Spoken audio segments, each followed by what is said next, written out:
the Ekimetrics podcast. I'm Sona Abaryan, partner at Ekimetrics. YouTube advertising revenues have been steadily increasing over the years and have more than doubled since 2019 against a user base increase of 30%. So clearly advertisers are realizing and valuing the potential of YouTube as a media platform. But in a world where we've learned how to optimize all sorts of media tactics, they're really asking themselves, how do we tap into the next layer of effectiveness and value? And so today, we're looking at the role of creative in advertising effectiveness on YouTube, breaking down some of the key outcomes of a groundbreaking study together with Google and our advertising partners, and sharing how brands can measure creative effectiveness in marketing mix modeling, otherwise known as MMM. Joining me are Ariane Pol, Global Head of Research at Google, and Stefan Langenborg, Marketing Science Lead at Ekimetrics. So we've just mentioned it briefly in the introduction, but Ariane, do you want to explain what was the purpose of this study and what we were hoping to achieve with it? Absolutely. I'm very happy to. So we've long known that creative is the number one driver of ROI. And over 7 years at Google, we've looked into the creative effectiveness patterns. That is, what makes a successful ad on YouTube. And we've been trying to really validate and quantify the impact on sales. But to date, there is no real path forward, right? It's a lot of one-off analysis, meta-analysis that we've done, deep dives that take a really long time. And although a lot of the people in the industry are very much bought in as to, this being an important element of creative and marketing effectiveness as a whole, no one really knew how to do it. In pockets, we're doing some research, but we didn't truly have a path forward as to how to integrate it into measurement on an ongoing basis. So we did see, for example, that creative drives 31 to 38% of sales lift, which is great for brands to know. But how might brands, take those learnings and integrate it into their measurement methods?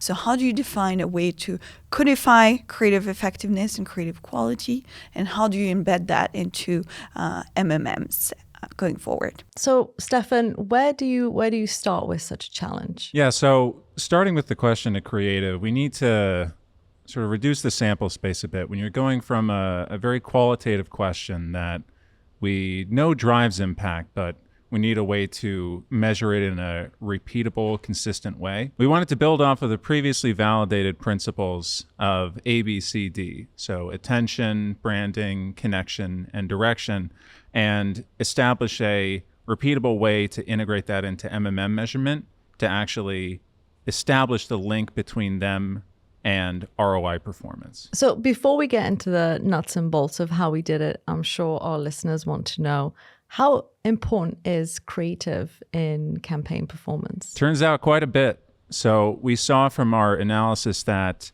over 60% of the variation in campaign performance from an ROI perspective can be explained just by these creative attributes. And we saw that by going from a suboptimal to optimal creative execution, brands can more than double the ROI of their video campaigns, which is, of course, an enormous improvement and something we'll talk about more in the following questions as to how to actually implement that. So with that in mind, Ariane, you spoke about, this unified need for creative effectiveness, understanding, and the fact that it's been tackled in bits and bobs.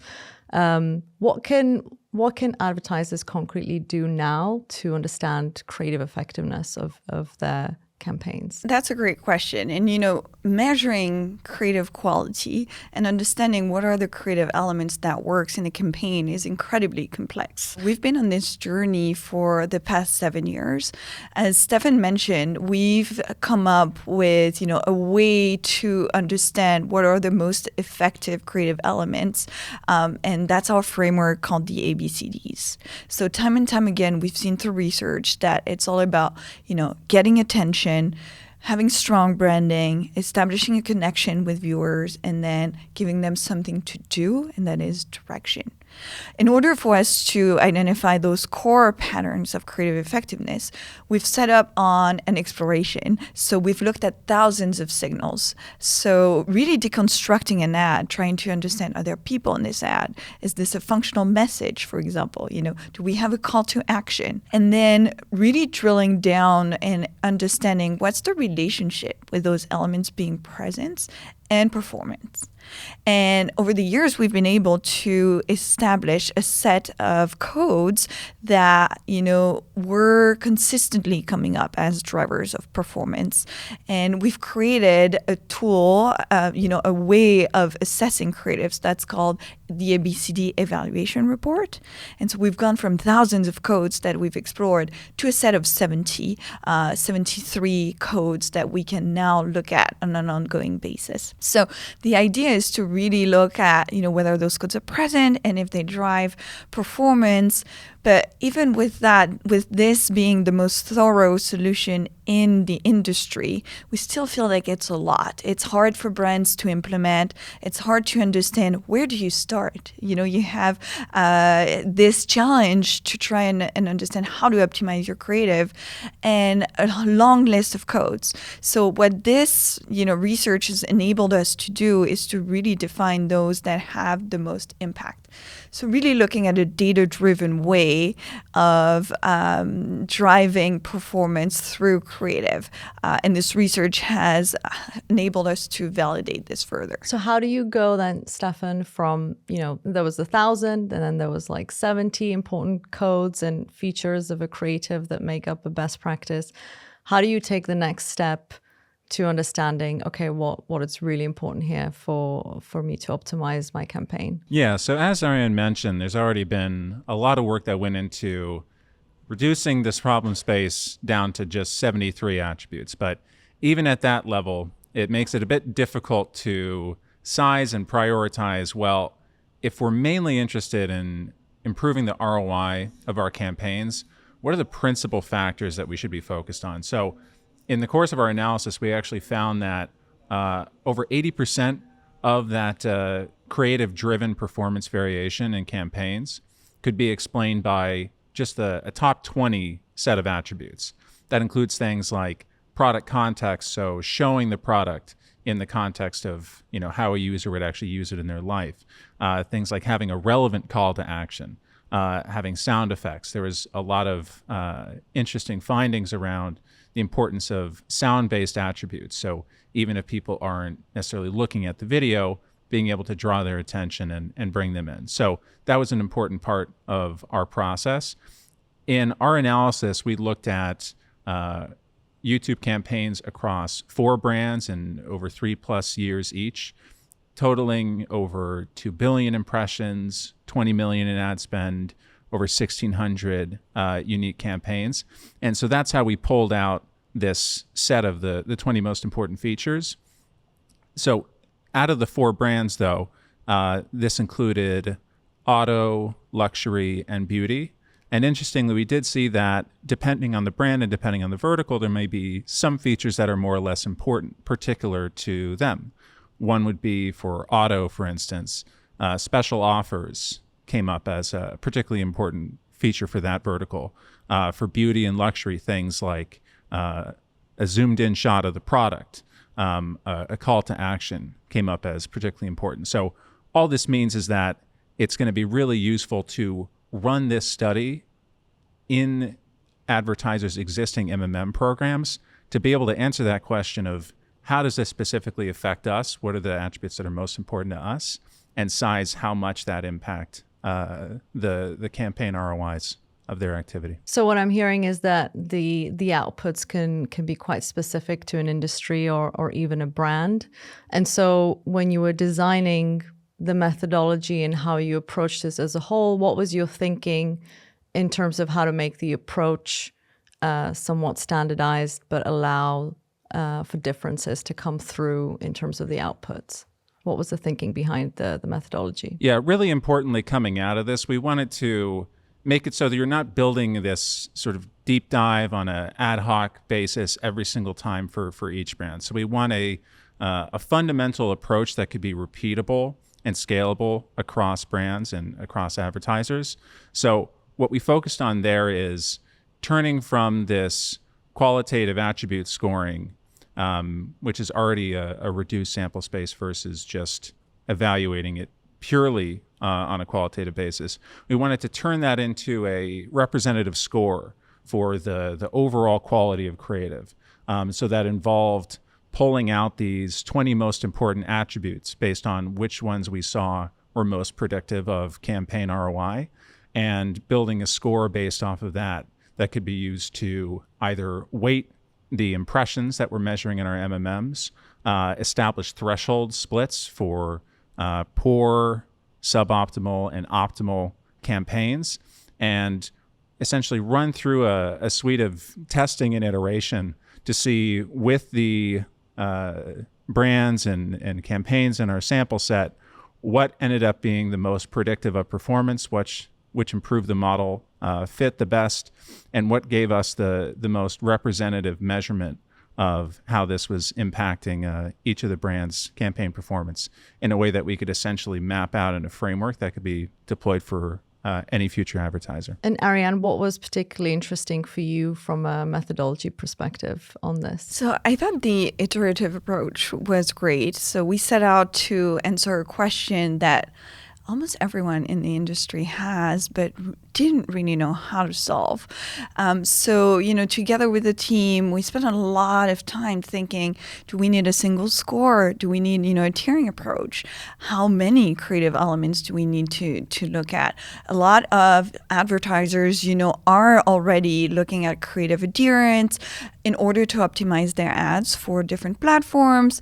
But, it's really a mix in terms of the approach, right? Some might look at 5 elements, because when you're working for a big brand, a big corporation, change management and looking at optimizing creatives takes a long time. So you got to start somewhere. But probably 5 variables may not be, sufficient if you want to integrate it into measurement, your different measurement methods, and trying to understand how it's driving your ROI. And conversely, there are diminishing returns. You can look at too many, and it could introduce noise into the model. So we were really interested in understanding what's the best way to integrate creative quality and creative assessments into MMMs, and what is sufficient in order for brands to know, if I'm going to integrate this into MMMs in the future, how should I go about it? And, this is very innovative when it comes to MMMs, because although creative, as I mentioned, is the number one driver of ROI, it's often been absent from this measurement method. And so we didn't really understand how to integrate it, if we should, if it would, come out as being an important insights driver, if it would help and, actually, make your models better, if we would get better insights.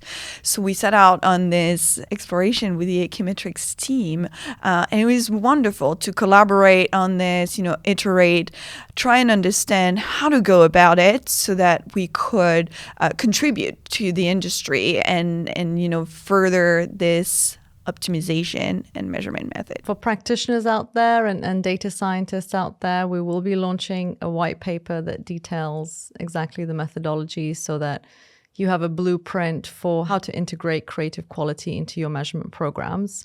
We'll also be launching a paper specifically looking at the outcomes that we have seen.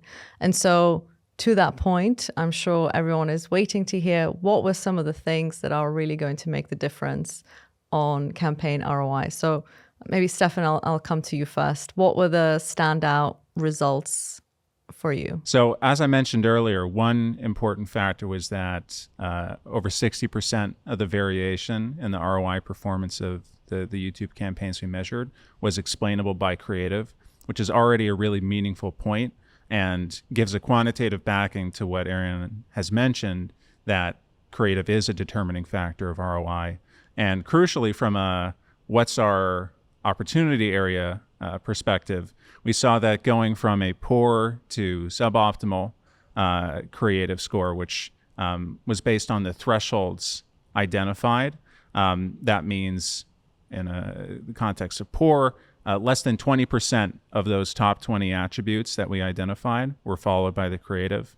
Suboptimal is 20% to 40%, and then optimal is 40% plus. So going from poor to suboptimal, we had a 1.5x improvement in ROI, and going from suboptimal to optimal, we had an additional 1.4x improvement on top of that. So that means going from poor to the best performing creative is a more than 2x improvement on ROI, which as a top line finding just means there's a ton of room for optimization. For reference, out of the more than 1,600 videos that we had in our sample study, over 58% of them were not optimal. So that already means there's, if we treat that as a representative base, a ton of opportunity to improve performance just by focusing on these 20 most important attributes. Wow, that's a huge amount already. Ariane, was that surprising to you? What do you think of the outcomes? I think Stefan said it in a very eloquent way. We now have the data to back up the importance of creative, which is huge. Back in the 50s, Bill Bernbach, one of the founding fathers of advertising, said creative is the last unfair advantage in business. And now we truly can measure that, and we also have steps and we know how to optimize for creatives. So the advertisers that have that knowledge and can quantify how good their creatives are, how they're being supported in media, and then how can they shift the needle going forward, will really have a competitive advantage. So that's been great for us to be able to validate and quantify.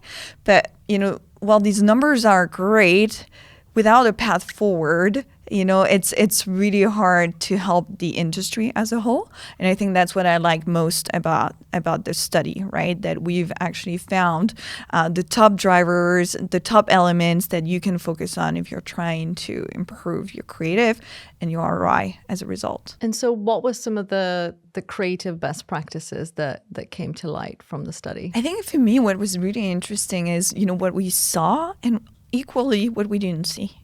So I'll start there. The research was about identifying what are the drivers of incremental sales. And we know that there are drivers that are table stakes. So a lot of the branding elements, a lot of people are really good at doing. So these actually didn't really come up to the top because everyone now knows you should be branding early. You should have, your logo, you should have your product front and center. So that is something that, most of the industry is already good at doing. And then it also surfaced some really interesting optimization areas, as Stefan was mentioning, direction. So when you've worked so hard to get the consumer's attention, what are you going to do with that? What do you want them to do as a result of watching your ad? And so giving them a clear call to action has a disproportionate impact on your sales, on your ROI, because you're suddenly telling them something very specific they need to do. Either, you're communicating a compelling offer, or you're giving them a sense of urgency. There's a specific date by which they should buy a product or they should accomplish an action. So that's been amazing. But also, showing the product in context. How is this going to fit into their lives? What need are we solving with the product? And last but not least, sound. And we've seen this time and time again in our research.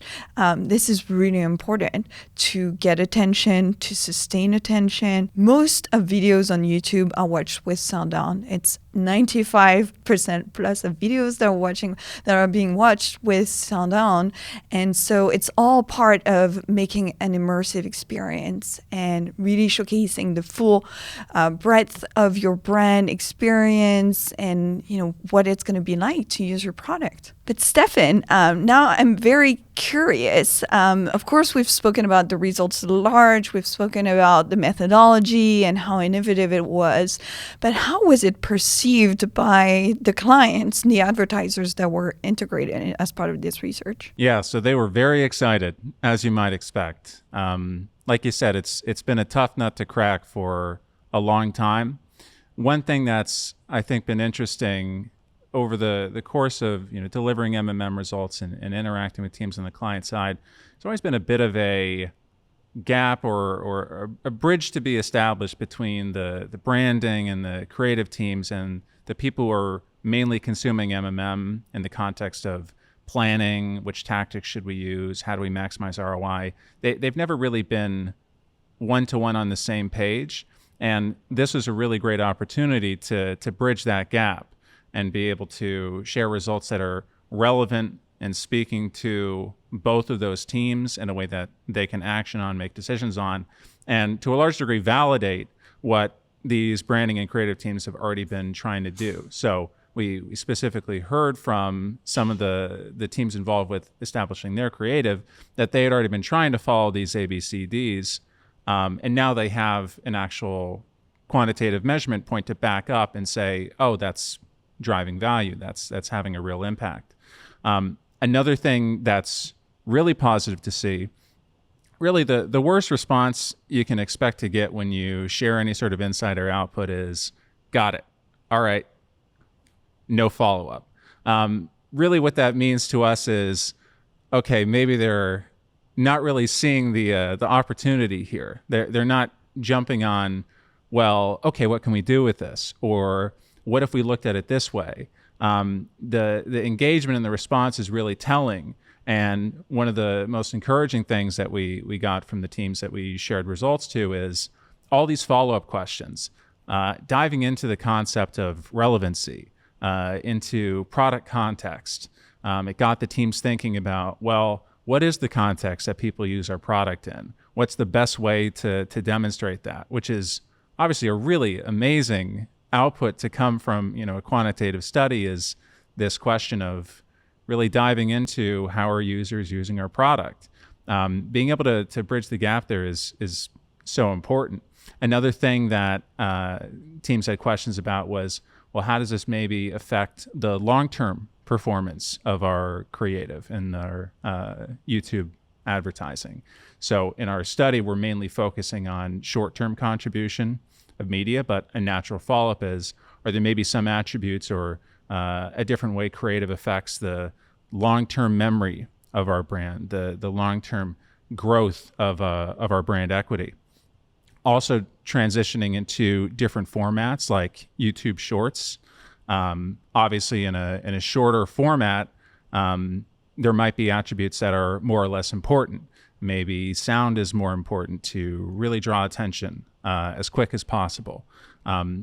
Those follow-up questions there, as well as potentially extending this to other media tactics broadly. So in the course of the study, we're mainly focusing on YouTube, but the question of creative principles, the question of those creative principles impacting ROI is obviously applicable to any and all marketing activity that you're doing. So that is a natural area of development. Now that we've sort of opened the door to putting a quantitative number to the impact of creative, it allows for so many other paths of exploration to sort of enrich that finding. So if you weren't one of the lucky ones that was in this study, one of the lucky advertisers that was part of this study, but wanted to do this yourself and understand the impact of your creative campaigns, what one piece of advice would you give advertisers today in their journey to do that? First off, to echo what Ariane said, creative is an unfair advantage. If you're in the position to take advantage of it, you really should. We know now, and we already knew, but now we have specific numbers and a sort of benchmark point to say how much could you stand to gain by optimizing your creative. So it's ultimately to say, optimize for reach and frequency, for targeting, for flighting, all these things that we already knew and were measuring in MMMs. but treat creative as an equivalent, if not perhaps even more important factor in that optimization process. Treat it as, a fundamental performance driver. And crucially, now that we have a reproducible way to integrate this into MMMs, it'll be really useful to see, well, how does this maybe differ from my vertical? We had a broad coverage in this study, but every business, every vertical is going to have its own particularities. And now that you're able to, on a pretty reproducible basis, do that for yourself and see how do we differ, it's a really natural thing to bring into your existing measurement programs. So, I think as Stefan mentioned, realizing that it's really where the power of the marketer and the advertiser lies, right? The media side has been optimized, but there's so much upside on the creative side. So really thinking very thoughtfully about what you want this piece of creative to achieve for your brand. And then trying to understand if, all of the key elements that will help it to be successful on a given platform are present is a game changer. All right. And I think so starting there, starting small, what do you need to focus on? What does your ad need to have in order for it to, have the strongest impact? And then measure that over time to see how you're moving the needle, how those different creatives are helping you to connect with your consumers. I think that's really the next step and really something that's been untapped. And now we're able to measure it, quantify it, and optimize over time. Something I always say is, what you don't measure, you don't optimize. And I think that's been true for creative for the longest time. And now, we're starting to really understand how to go about that. So really thinking about creative assessment, but integrating into MMMs and ongoing measurement methods is really the next step, the next frontiers for marketers. So thank you both for your time today. The conversation around creative effectiveness is always very emotive and very engaging. And it's great to see that a little bit of logic can amplify the magic of creative. As I mentioned, there are 2 papers now available on the subject on the Ekimetrics website at ekimetrics.com. If you're a first-time listener, don't forget to check out our other podcasts where you can hear from a range of guests and partners about all things marketing, measurement, and analytics.